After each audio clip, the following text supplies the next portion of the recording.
we gave a brief introduction to everyone through Teresa Mueller about you. So, Okay. yes, we'd like to know what got your interest in immunology, because you have a long history, and we want to share this with them. You're quite a dynamic lady. Well, since we only have an hour, I'll give you the extremely condensed version. I ended up studying quantum physics at an early age, and I was introduced to at MIU in Switzerland, and I was introduced to Ayurvedic medicine, which I took up in 1970 or so, and ultimately I ended up becoming an Ayurvedic MD in India, and I had some amazing insights there that pointed me in the direction of immunology, and that is that the ancient rishis who wrote down all of this about Ayurveda, their first preference was that we strengthen our immune system, and that we have this immune system, this core that is the all and the everything of which we can tap into, and that will protect us. We're supposed to be on this planet. We live in a microbial world. There is not anything sterile in this world. And so they knew that. They would talk about how our immune system allows us to live in accordance with the laws of nature and in balance with our environment. And I just love that perspective. I thought, wow, this is the only thing that makes sense to me. And I went on about almost 40 years ago. I met a German professor and got involved with the University of Munich veterinary virology department.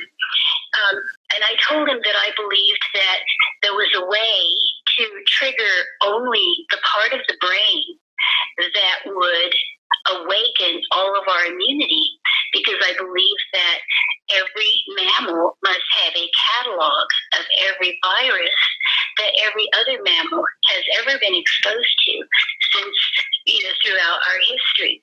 And he said there were others that believed as I did.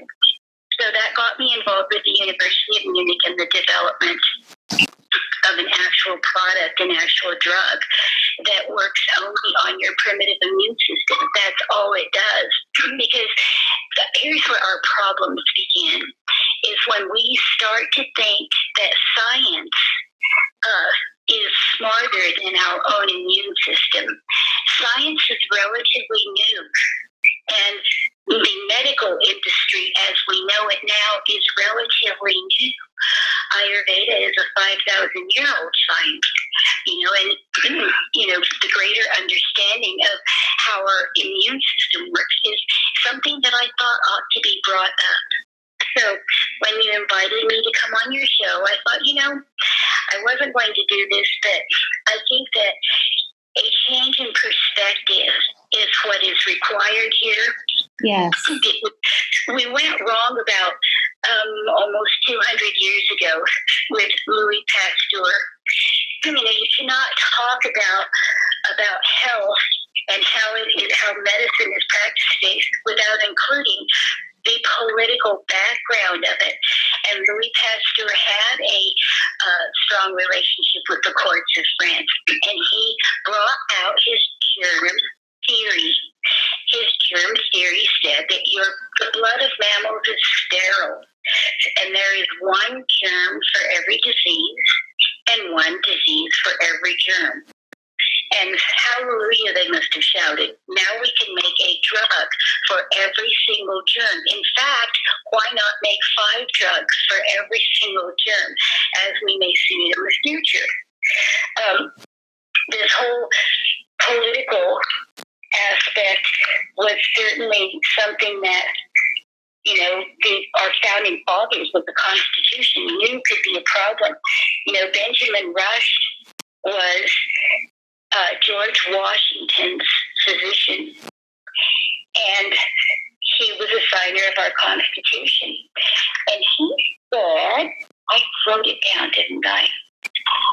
Here, I wrote it down. he said, unless we put medical freedom into the Constitution, the time will come when medicine will organize into an undercover dictatorship to restrict the art of healing to one class of men and deny equal privilege to the others.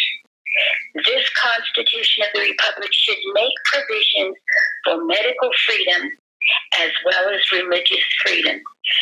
So, and that was written when, Dr. Laperla? How? Well, he was George Washington's physician, Benjamin Rush, wrote that, and he recommended that we must maintain our autonomy with our medical freedom.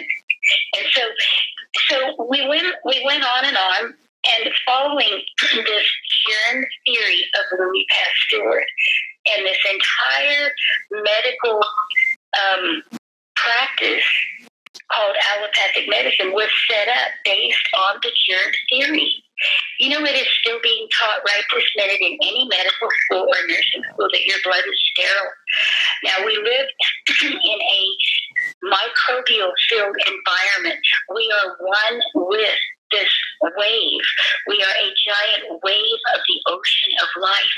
How in the world do you separate a few grains of salt from the wave of the ocean? Can it even be?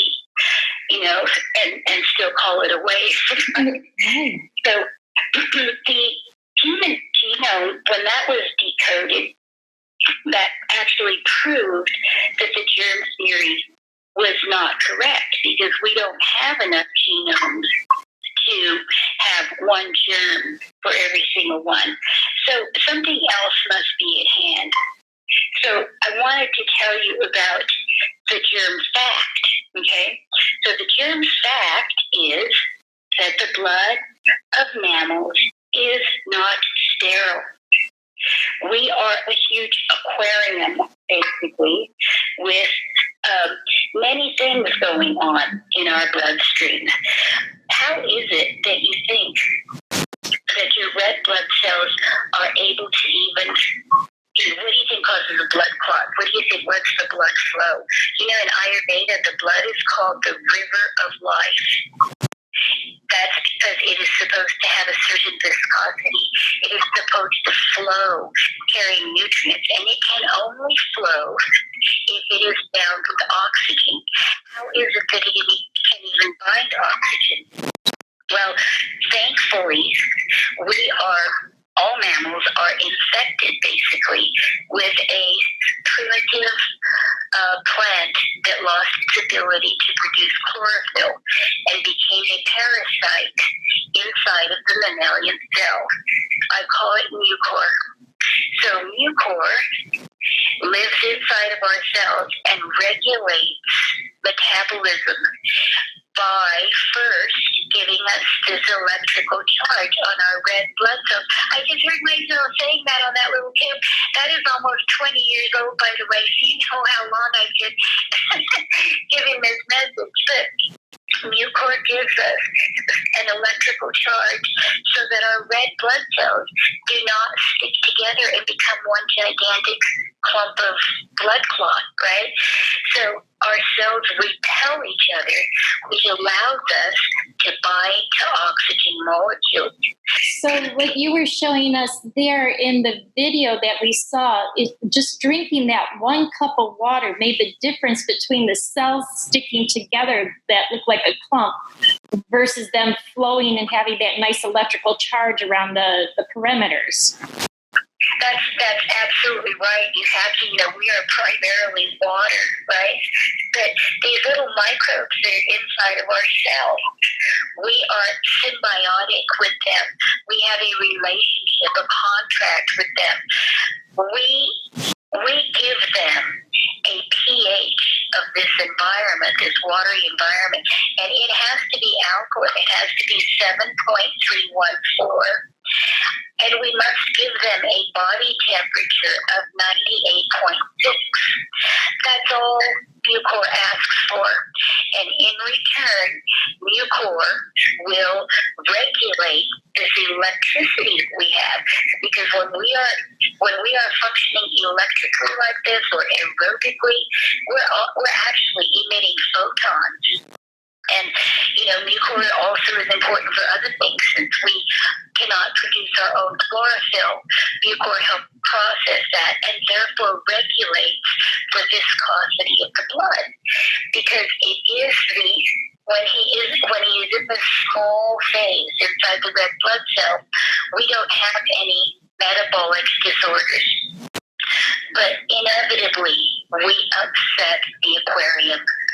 We upset the pH, and we upset the body temperature. And Mucor is, the carrier of the protector of all of our genome. So Mucor acts in self-defense and begins to go through a developmental wave and exits the cell. When he exits the cell, he takes his electrical charge with him, and he begins to produce a lot of lactic acid. Lactic acid pulls oxygen out of the blood, assisting this mutiny, assisting this radical change in the pH of the blood, turning us into an anaerobic functioning individual. Well, anaerobic, what does that do? It causes us to accumulate high molecular weight particles in the blood that end up going to all of the tissues and to the whole body. So people are tired, they're exhausted, they are exposed to too much lactic acid, which is the metabolic waste product of Mucor, and that is the cause of inflammation. You constantly hear inflammation, but has anybody ever told you what is the cause of the inflammation? It is the waste product of upwardly developed microbes that should be living inside of our cell. Once they exit the cell, that is the beginning of the disease process, because they start functioning anaerobically. I got this funny picture when you were saying that, Dr. Laperla. I was thinking about, when the teenagers kind of grow up and they start leaving home, and when they get out, you're just always a little concerned because they're getting this newfound freedom. And it could be a good thing. It can sometimes be a nerve-wracking thing. And it sounds like your cells do the same thing, and they kind of go on the road. But I had a question for you, because I'm listening to all that and thinking, in light of COVID, and it's really, I know it's really difficult for some people to remain calm. I mean, how easy is that right now? How easy is it to be calm? But if you let your nerves go with or take you out of a place of peace, then you've got cortisol and all this stuff going into your bloodstream. So can I ask you, as an immunologist, is there 2 or 3 good things that a person could do right now? Or what would you suggest for people to keep their immune on the defense side for them and not weaken it through this time? Well, you have to keep your contract with Mucor. You have to keep your body temperature at 98.6. You must. If you start taking your temperature every morning, the minute you wake up, take your temperature under your armpit.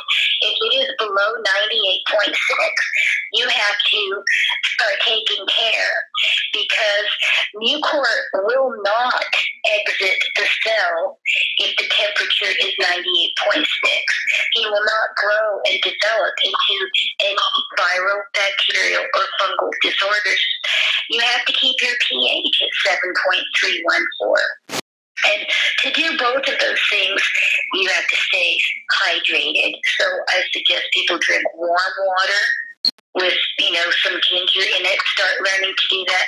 Chaga, chaga is from the birch tree, and that's the prehistoric tree. They have they have a hardy immune system. Drink chaga coffee. Stop drinking coffee because it's acidic and acid is going to upset your environment. And get off of your devices, for heaven's sake. You have got to get off your devices and know that nature is orderly. The laws of nature are orderly. This shall pass. You will not die. You will probably not even be sick. There's more to this entire story clearly occurring. And you must not worry because your body is highly, highly intelligent. It knows when a virus is coming around. So, change your diet.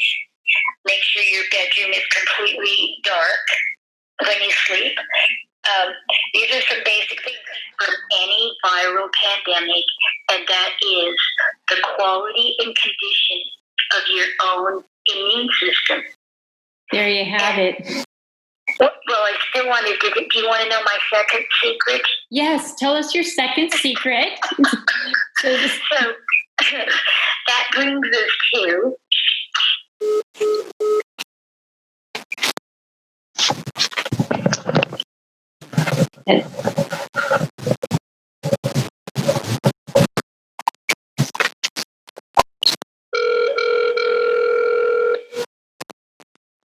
that's called cliffhanger. There, cliffhanger. You gave us part 2, and we went, "Where is she?" I'm sorry, I dropped my phone. So the second secret of immunology, and believe me, I am giving you golden information that you can count on, that will give you confidence to make better decisions and to protect your medical freedom, because this is so important as to making changes for our future. So the second secret of immunology is that we have a 2-part immune system. 2 parts, not 1. We have a 2-part immune system. Okay. And what that means is we have something that's I call it specific immunity. And this is what the pharmaceutical companies have done, is they've latched onto the concept of specific immunity. We'll charge you this much to protect you against measles. Oh, you want protection against mumps? We're going to charge you this much. Oh, hepatitis, how about this much? So it turned into a big money-making operation. And because of, lobbyists in Washington and lawmakers making laws, and then people just blindly listening and say, oh, yeah, you have to have a Hep B vaccine or a whooping cough or something like that before you can see the new baby or enter the room or get a job, and then people just accepted it. They said, oh, they want us to get Hep C. All right, we'll just get it. So that concept of immunizing really took hold. And if you go back into history, holy mackerel, it is just wrought with problems from day one. I mean, the Jenner vaccine, the cowpox, vaccine by Jenner. Yes. His subjects died. Louis Pasteur's subjects died. Everyone dies. Everyone ends up with metabolic disorders galore once you start interfering with the immune system and attempting to create specific immunity. It doesn't work. And it's a money-making, for-profit business, and it has gotten dug in just like Benjamin Rush said that it would. So, Dr. Laperla, let me ask you, because you studied Western medicine, you've studied in Germany, like I've shared so many times, lymphatic drainage, the hub of that philosophy and its birth was actually in Germany. So they approach the body differently than we do. And you also studied Eastern medicine. So you've covered all the realms. Do you think that there's a country out there right now that's maybe handling this crisis better than we are, based on those other waves of thought of how to treat this? I think everyone is being leaned on by politicians to downplay what they're doing. I think even in China and some of those places, they're the government is giving them the packaged herbs already cooked, allegedly, that they're allowed to give to their patients. So I think that overall, the entire world has lost the plot. They may be the custodians of ancient medicine, but I think that everybody's in it is being leaned on and pressured to downplay the power of our own immune system. So, in continuing to tell you about my second secret here, yes, we have a primitive immune system. That's what my medicine has focused on. Primitive immunity is the catalog of every virus that every mammal has ever been exposed to. The primitive immune system is responsible for your pain center.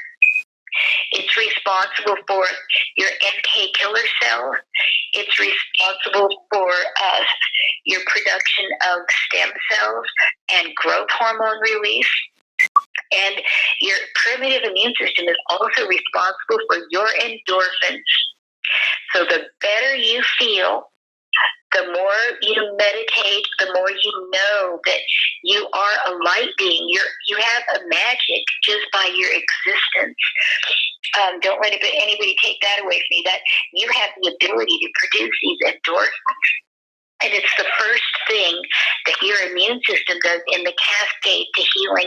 So when you take if my medicine were available now, which I'm trying to bring it to the United States, people could take this, and the first 15 minutes, it is their endorphins that are released. Oh, amazing. This shows you that our primitive immune system is telling you something. What you feel is more important than what you know. So your endorphins are first, and then the next cascade are your NK killer cells and your interferon and interleukin.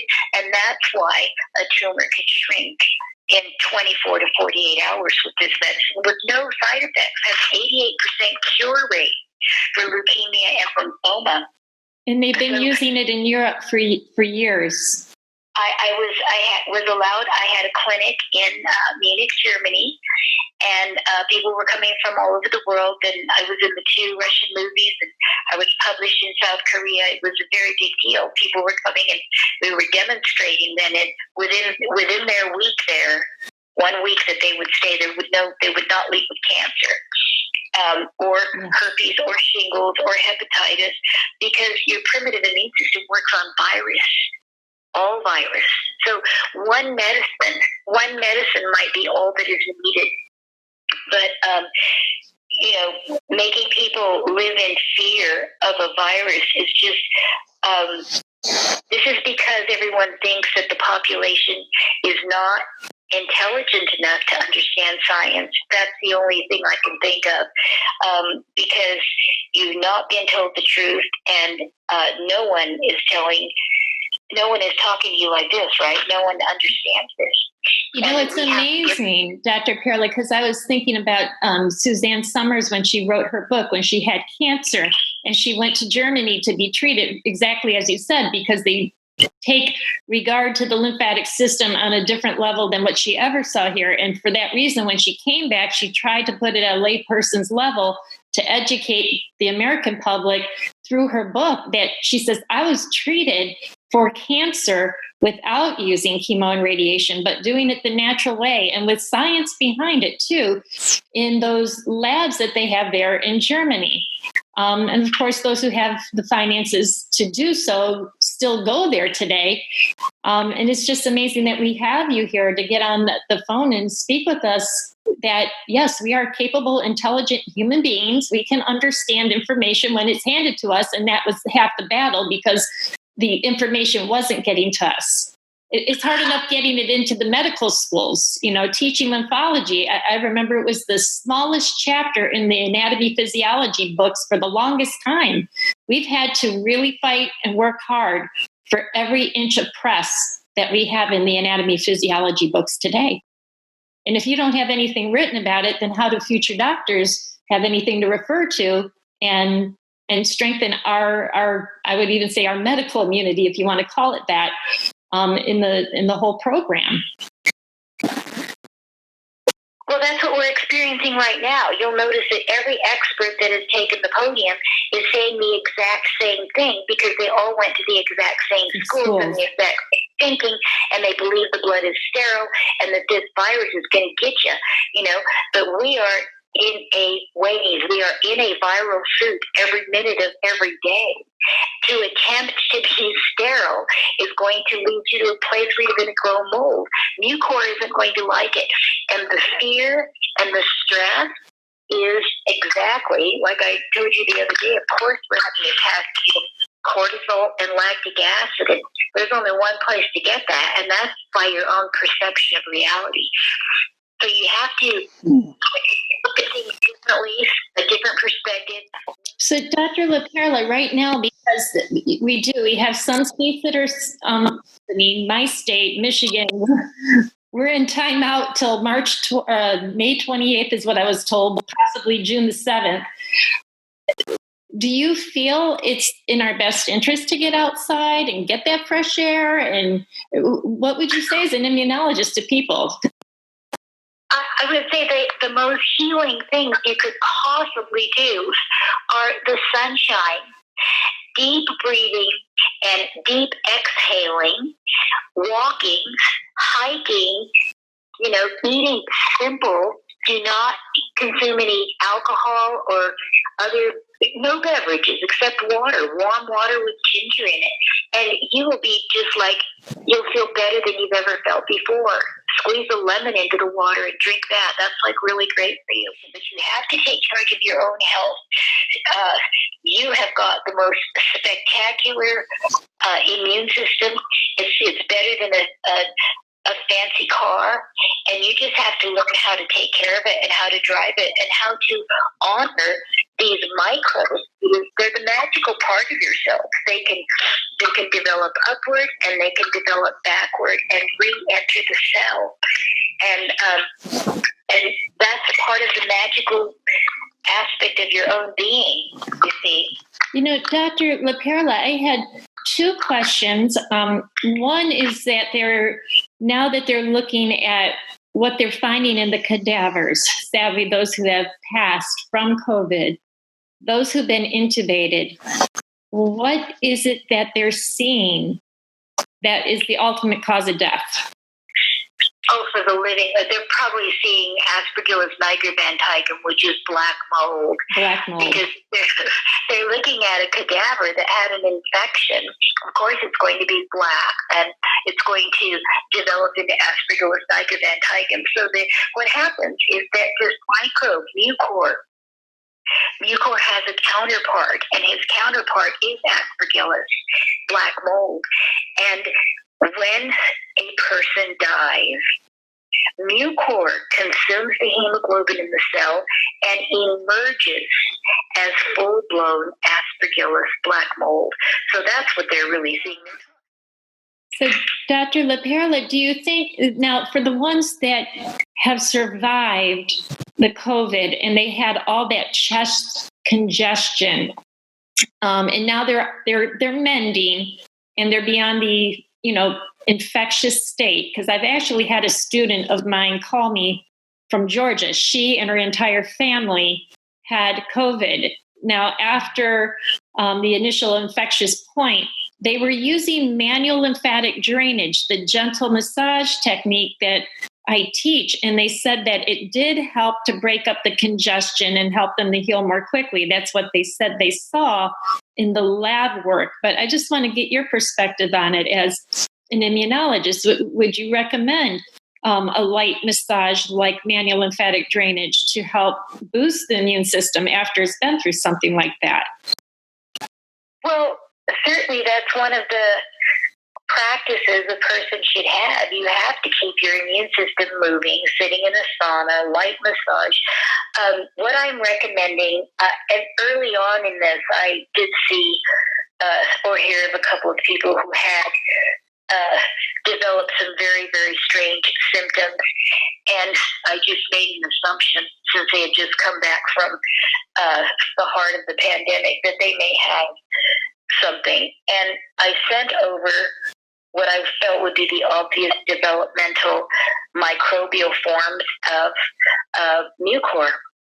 I gave them aspergillus, and then I gave them, another remedy. And so I'm offering that since then, just so many people have gotten it for, their own protection, just to feel better, because they will certainly produce NK killer cells and reduce inflammation. And that is what helps you get mucor back in the cell. And so I am offering, a few phone consultations, and then I can send people my kit. But they can take that and reduce the higher developmental microbes. In other words, you're reducing them. Did I make myself clear that the microbe comes out of the cell and keeps developing into all these diseases, but it is still that microbe? And if we say it's strep and staph, and we address strep and staph, the whole thing breaks back down, and the microbe enters the cell again. And that happens within a few hours. That is so amazing. And you have, if they were interested to get the product that you have, how would they contact you, Dr. Laperla? You can give people my email address. It's Laperla, PLAPERLA @AOL.com. And they can let me know if they would like to have a phone consultation, and then I'll just send them the two products, and then they can let me know how they're doing. Absolutely. I would love to have you do my my live blood analysis. I talk about that in my classes. And just for a moment, because I know that's part of what guides you as an immunologist. And it's a very different thing than just having a stick and a blood draw at a regular physician's office and then sent off to the lab somewhere. Could you explain how that process, a live blood analysis, helps you glean the information that you need and how it's different? Well, it's real time. It's immediate. You take that drop of blood, you put it under the slide, under the special microscope, and then you can see what I am telling you right now. You can see the red blood cells. You can see all of the other microbial forms. You can see all of the other, aspects that may have developed in the blood, and and I know anyway what those mean and how, what disease. It's usually what the person presents with. It's like, well, here we go. Here it is right here. And then I have a test that I do where I will put the medicines directly on the blood slide, and then they'll get to see for themselves. It's a great visual to see their own blood and how their own blood interacts with these remedies or these different microbes. It's all microbes. It's all getting the microbes to talk to each other, to make peace with them. We cannot kill them. We cannot kill them. They are eternal. They are eternal. They've solved the problem of survival by learning how to change. They change from one form to the other. That's why I call it pleomorphism. So the microbes change from viral forms to bacterial forms to fungal forms, and they give rise to every disease known to man. So if we know how to tame them, they're like exotic pets. If we can herd them back into the cell, then we can reduce all of the evidence of the disease process. Dr. Perla, with the COVID, because people have been asking about salt, and I am a fan of salt, but how about in the form of a neti pod? Or maybe versus a salt therapy room that's without a wet agent. What do you think about salt in this upper respiratory illness? Well, I don't like neti pots. I know they're an ancient thing and everybody's doing it, but I don't like neti pots. I would prefer if you have these medicines that I give you, you can put those up your nose and they will completely clear out your sinuses all the way to the top of your head immediately, just about. I would probably tell someone to put a little bit of oil up their nose, like a couple of drops of warm, even olive oil or coconut oil, and then take a shower, and then all that steam will let things start coming out of the nose. But I don't like neti pots. As far as salt is concerned, salt rooms are wonderful. Oh my goodness, they're just wonderful. And I've had that before. You can buy all those salt bricks and literally make put it in your infrared sauna and make a little chamber. It's very, very healing for the lungs to breathe hot salt like that. So I'm just looking out at everyone. Has everyone seen a salt room or been to a salt room, a salt cave in your area? Yes, I know in our New Jersey class, we took the whole class to the salt therapy room, not a mile down the street from the school. But in that instance, it's ground. The salt is ground in very fine particles. It's blown out a halo generator. So when you inhale, it goes right up into the sinus cavity, but it's not wet. It's not like a neti pot. And a lot of people, it's much better. I think after this, we're all going to have one built in our house. I hear they're around $2,000 to make a salt room in your house. Oh, okay. That sounds wonderful, though, to spray it out like that. I had, I put one together with using a far infrared sauna and lining it with bricks. And then I think I put a tube of an oxygen tank in there and turned the oxygen a little bit. And it was warm. And I could feel that I was getting that salt breath. But if they have a machine for that, that just sounds so innovative. This sort of thing is much more healing than being a patient. Who wants to be a patient? This information is to empower you so that you do not surrender and become a patient. You know how to take care of your body. Yeah. You know what, Dr. Laperla, would you mind, could you take us some questions this evening? Oh, sure. Of course I will. Because I see some messages here. So, hey, everyone, I'm going to unmute you. And we may hear a chorus of animals chime in the background as we do, but we want to take some of your questions. All right. So who has a question for Dr. Laperla? The temperature, how does one get one's temperature up to 98.6 if they normally have a low body temperature? What can they do? Water. Iodine. Not nice, right? Ice is something that people should really eliminate from, the concept that you're supposed to be eating all these icy foods and putting ice in your drinks and lowering your body temperature, and it's causing you to have your thyroid has to overwork to heat up that material so that it can absorb it. And we're exposed to so much radiation now. I see so many people with a lower functioning thyroid. So it's your thyroid that regulates, it's your thermal regulation, and it's your thyroid that regulates your body temperature, generally speaking. You can do an awful lot of things once you start exercising and moving and hiking and drinking fresh water and spending a lot of time in the sunshine and the fresh air. Your body temperature will start, your metabolic system starts to regulate itself. But if you need to get that taken care of. Okay, thank you. Any thoughts on bioidentical iodine for the thyroid? Iodine is something that a lot of people need, and just be real careful with it because some people are allergic to it. Iodine can really, help you along. Selenium really helps you along, and the bioselenium is wonderful. That really is helpful for the thyroid.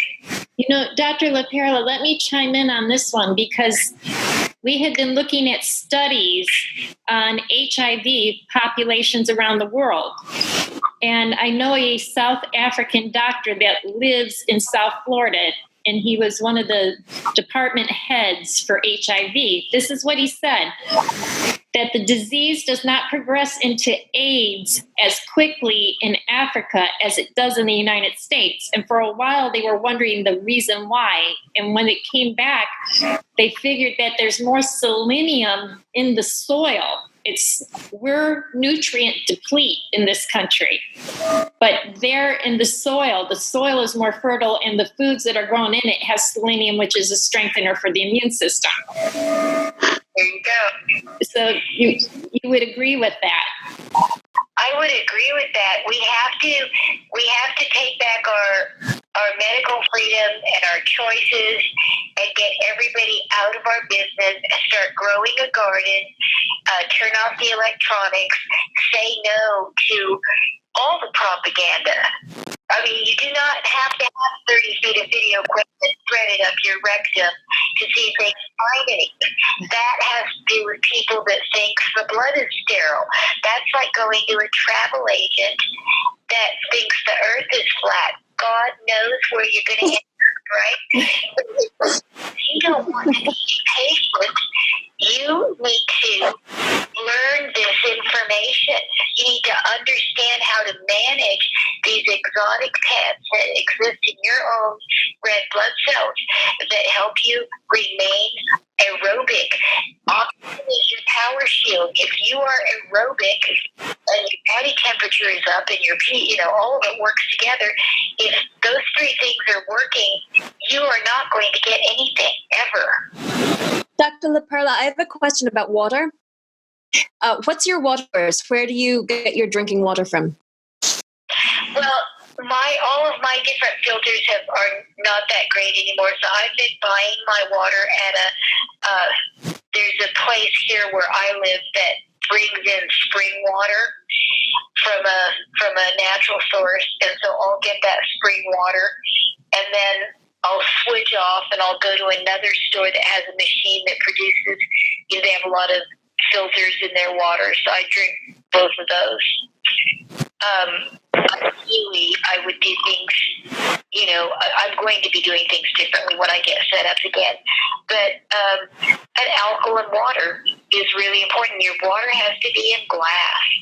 Plastic is just really, you cannot even hardly taste the water when it's in plastic. Your water has to be in glass. And by the way, when I was in that Russian movie about the water, oh my goodness, I learned so much.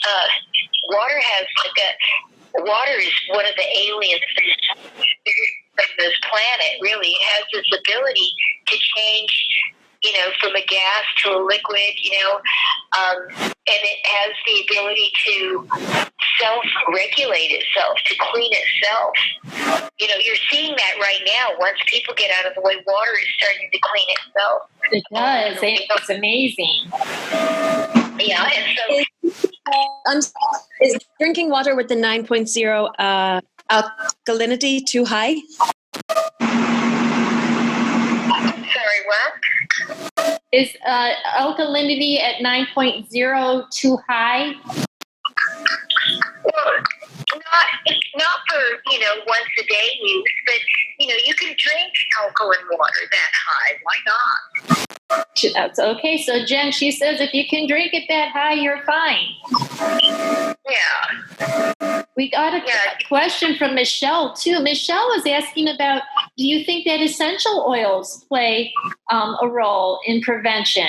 Essential oils are, they're from the trees, right? They're from the plants. They have their own healing areas. Just you need to take note that essential oils, many of them can alter your hormones a bit.